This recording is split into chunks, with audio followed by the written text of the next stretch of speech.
About 30% of all adults suffer from chronic bad breath from chronic infections and don't even know about it, and a very small percentage of them get treated for it. You're watching the Health Focus Network. I'm Dave Erickson. Today's topic, how to cure halitosis.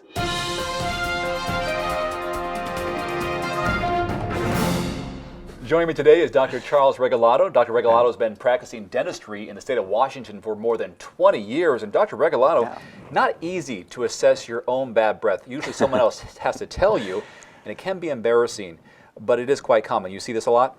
Yeah, I think that makes me laugh because I think you'd be fortunate if somebody told you. You'd have that'd be a pretty good friend. Yeah. Unfortunately, with bad breath, you're usually the topic of conversation after you leave the room. So, yeah, nobody likes it.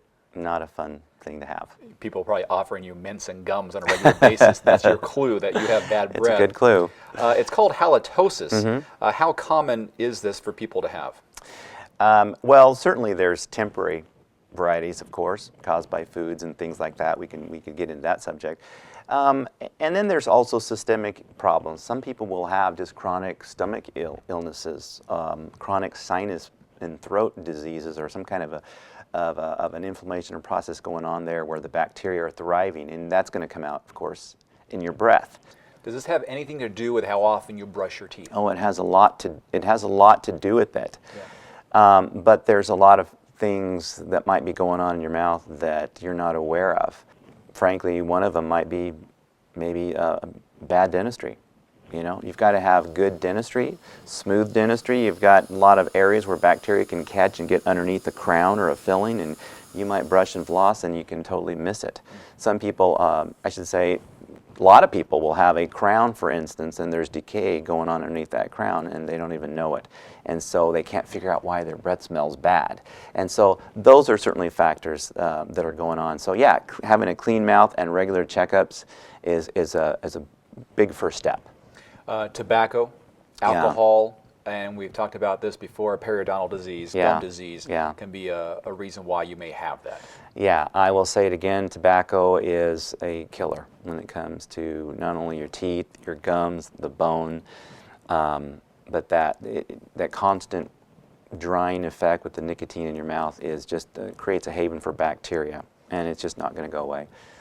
And the alcohol itself has a drying effect. Dry mouth is another huge factor when it comes to how your breath smells. What is dry mouth? Well, dry mouth is, unfortunately, when your saliva just slows down. Morning breath is a good example. You get morning, breath isn't the freshest in the morning. We all know that. That's because the saliva flow drops down to practically nothing. And so because of that, the bacteria just like to grow in that environment. It's perfect for them. And some people, of course, with medications, dries their mouth. Blood pressure medication, for instance, is a good example of that. So it's a good idea to check with your doctor to see if some kind of a change can be made. So are you saying if you drink more water or you have a very moist palate that you're less likely to have bad breath? Yeah, because the saliva or even drinking water is going to have a constant flushing effect. That's absolutely correct. However, people with dry mouth that leads to the halitosis that we're talking about, they're going to find that they're going to need a little bit more than that. People swear by using mouthwash to get rid of bad breath, but in mouthwash is alcohol. Yeah, and I don't really like that, frankly. It gives a good tingly feel, and in my opinion, it burns too much, so I just frankly don't like it. And not only that, alcohol dries your mouth, the things we were talking about. So in one way, it's a very temporary, you're going to go out and meet somebody real quick and you'd have to just say something. Okay, you're going to propose, that's fine.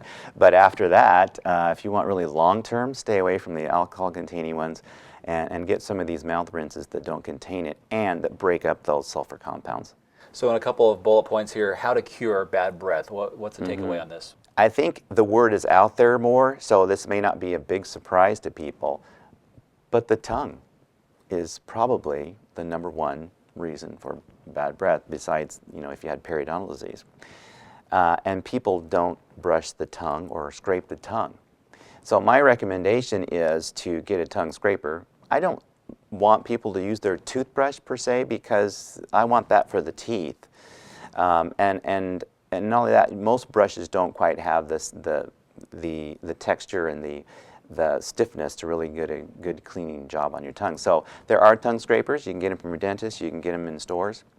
And the real good tip is you got to make sure you grab that tip of that tongue, pull it forward, use that scraper.